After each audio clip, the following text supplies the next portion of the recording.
done on this is I've labelled up 1 and 2, and I've also done the same 805A. So this might cause a bit of a problem, but I think it's worth the risk. There's a surcharge of £1,200. Fingers crossed this is going to fix it.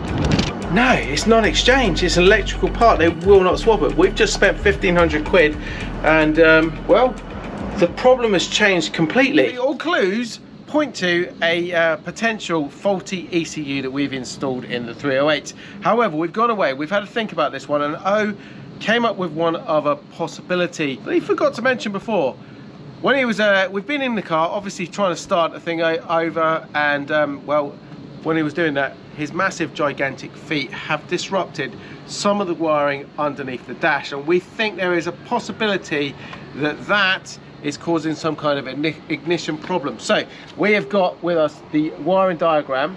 So if we have a look at the wiring, you can see from the ignition switch, all of our fuel injection system, everything runs from that first initial point, and all of the wiring under the dash runs to all the ignition, the tacho, the whole lot. So we're going to just make sure that we have not caused the problem ourselves. All right, so all of this is the stuff I'm talking about. It's all been hanged down, it's been taped up, it's been cable tied up, and none of it looks like it's original. I think there is 2 possibilities that this is all installed for. So at the back of the car we have a CD changer that I think a lot of the wiring has been installed for, but there's also something else. At the front of the car we've got this thing down here, some key operated device. Could be an alarm, could be a radar, but either way I don't have the key for it, so it's all got to go.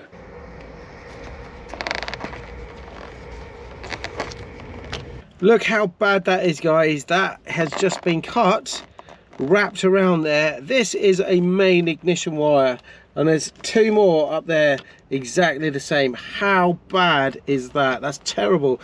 Anyway, we are going to sort that out right now. So first of all, we're going to cut all of this away. So I've cut away the loose wire that was very badly connected in here, and we're joining the original ignition wires together with this new product that I've got, which is absolutely amazing. It's called solder stick. Let me show you these things, solder stick connectors. So it's saving me going in here trying to solder this all by hand in that really tight space there. These things are brilliant. Let me show you how they work. Okay, I'm going to demonstrate how easy these solder stick connectors work. We've got 4 different sizes. We're going to be using the red one, which is an 18 to 22 gauge. Take one of our connectors out of here. We are going to use just 1 bit of wire, and I'm going to join the ends for this test. So we stripped out the ends. We're going to put 1 end in, and we're going to put it underneath the solder ring here in the middle. We're going to take the other end. We're going to do exactly the same. Poke it in, so we've got them evenly under there. And then all we need is 1 other bit of apparatus. We've got a heat gun here, but a lighter will be just as good. So we're going to add some heat to this, and we're going to make it work.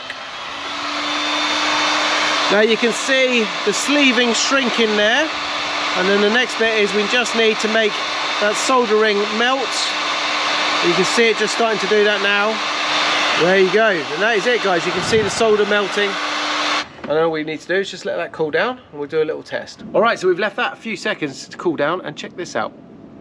Absolutely solid as a rock. That is a brilliant invention. That is going to save me so much time and hassle trying to use a soldering iron and solder under that dash. We are going to speed up the process by literally probably hours trying to do this with these things. Anyway, the cool thing is, I think these solder stick connectors are so good. I've been using them for a little while now, and I've reached out to the company who have agreed to give you guys a discount by clicking on my link in the description below the video and using the code Ratarossa20. You're going to get 20% off your order, which is fantastic. Now I'm going to go back in the car, put these to some good use, and sort out that dodgy wiring. So that is one major aftermarket loom that is now disconnected and trashed.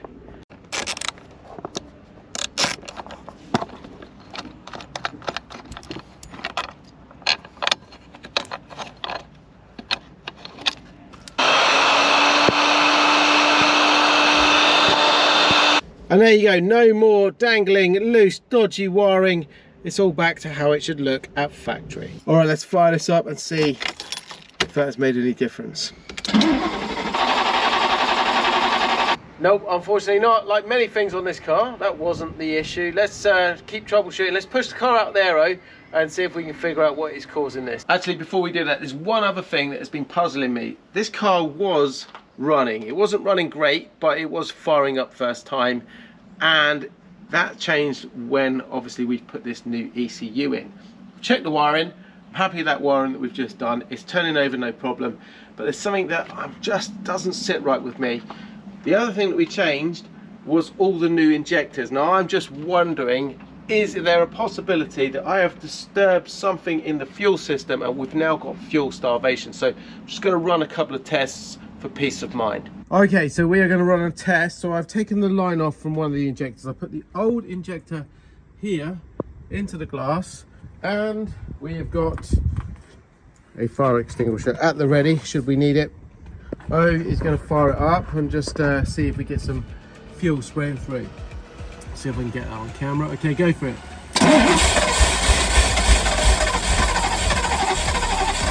And nothing. Not a drop.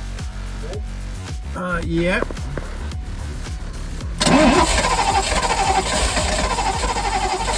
A little bit on the top. One second.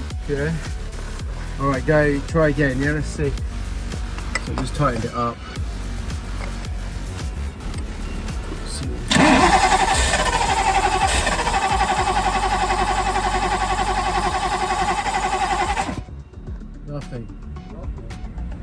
Nothing. Nada. Would you actually take the thing off? If I take the injector out? Yeah. Okay, we're going to try it without any injector at all. Okay, go.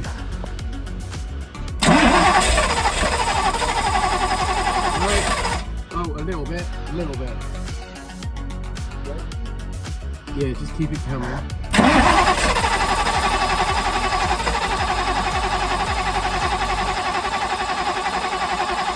Quite weak. Not a lot.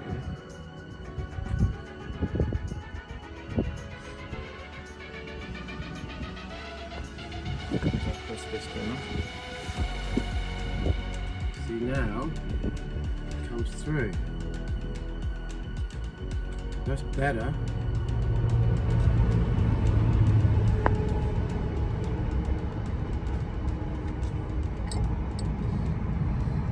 Okay, clearly we have some kind of fuel starvation problem. Now, it could be one of two things. Either I have done something when we have changed those injectors, or possibly that new ECU is somehow not sending the signal to the car to fire the fuel pumps. So, before we go down that route, I'm going to run another simple but pretty dangerous test. Don't try this at home. We've got a jerry can of fuel, and we've got this little squidgy bottle. Okay, let me explain the plan. Over here we have what is commonly referred to as a cold start valve. Basically what this is like the old school choke system that you'd manually pull out. This is what they replaced it with in the 80s. It was on a lot of cars, and the way it works is when the engine is cold, it fires in some extra fuel to keep it going like the old choke system used to do, and then once this is warmed up, it switches it off. So what we are going to do, something a little bit stupid here, but we're going to remove this and we're going to fire some fuel in manually and just make sure that the engine will run when we've got fuel. Good? Yeah.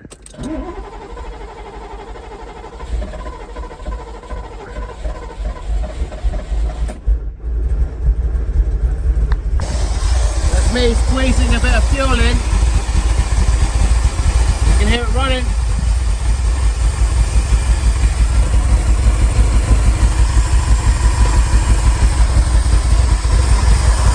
As soon as I put some throttle on, watch this.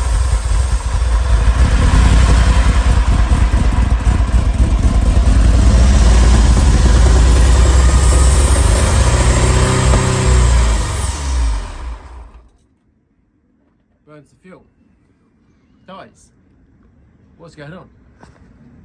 Okay, so the car is back together, but clearly we have some kind of fuel starvation issue. I have no idea what is going on with this thing. But it's the most unlucky 308 ever. In the space of us changing that ECU, which was literally going in the afternoon and plugging this thing in the next day, have we somehow developed a problem with our fuel pump down there. I got no idea how that could possibly happen. This car was running. We're going to pull the car out and run some tests on the fuel pump. Right, we're just going to just do one very obvious check. How much power have we got on this battery here? So, could do with a little bit of a top up, but it is 12 volts, so we're okay. All right, so we're going to just test to see if we've got voltage actually getting to the fuel pump. So, I'm just going to set this up. So that's my battery. Battery there, 13 volts. All right, so we're all good. We're gonna. The reason I've got that is we might be using that in a second. So we have got the car switched on to position 2, and if you look at the fuel distributor over there, I've got the cable unplugged. So what should happen now, that is in a procedure which would make the fuel pump just kick in, okay? But you can't hear anything going here, but we should have power to it. So let's have a quick look underneath here. We got anything, any movement, eh? No, mate. Nothing at all, no? Nothing yet. No? No, mate. 0, 0, 0. Right. Let's just double check. Yeah, that's going there. Alright, so in theory right now we should have 12 volt here. I'm getting nothing. Got no volts. Okay, so what I want you to do, Yep. is go and plug that cable back into the fuel distributor. Yep. Yeah, on camera. Yeah. And press the little thing down just gently, you know. Yeah. Okay. And you should hear the relay click in the car. Yeah. Okay, mate, I'm just gonna put that back You on. put that there.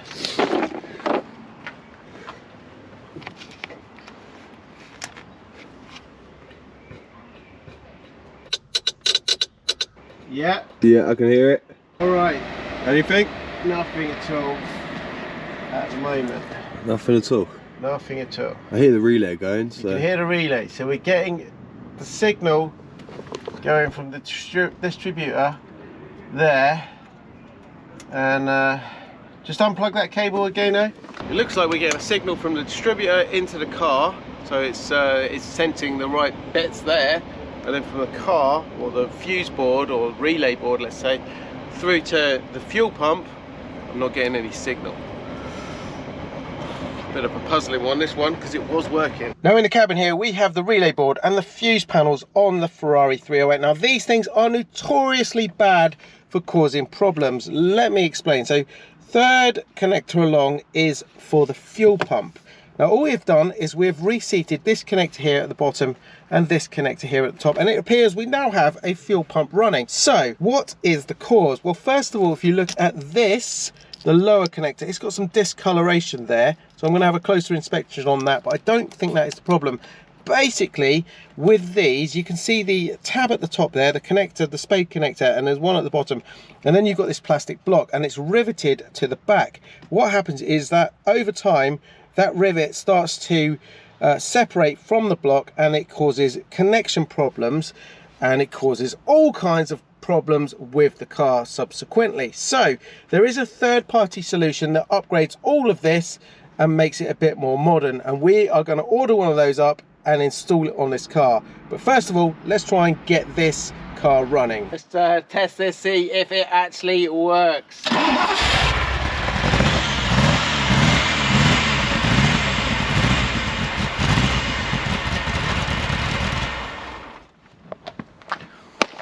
It's starting again. We are back, but definitely doesn't sound right still, does it? So we got some more troubleshooting to do on this car, but at least it is running. Hopefully that ECU is good, and well, we'll figure out how to fix this car. So while I figure out the next move on the engine, we've got another pressing job that we need to do on this car before I can sell it, and it's all in there. Okay, next job on the 308 is these seats are looking extremely tired, as is this center console, steering wheel. It's all really old, weathered and cracked, so we're stripping it out. We're going to send it to the trimmers, and we're going to get it all coated in fresh leather. That's the plan. So dry.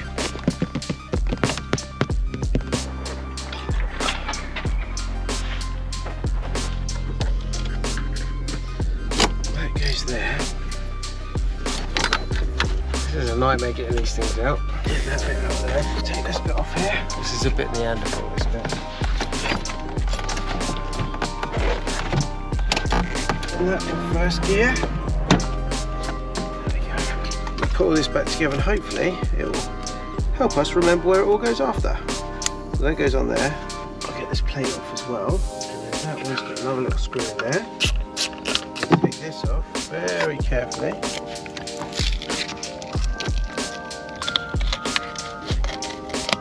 Then, so I don't forget where it all goes, put it back together like this.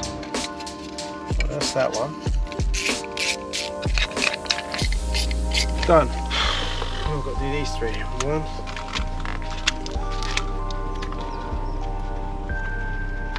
So we've got to go like this. You can get new plates, but these aren't too bad.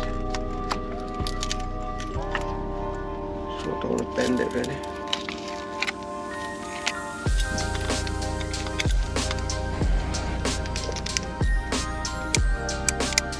Okay, last ones are these. Man, it's a pain. Job's worth doing, it's worth doing well. That one there was this one here. And then the best way I found for getting these out, so that angle is there, and then I'm going to take this out from here, which holds the two together. Got a little square bit there, washer in between, and that off there, that out there.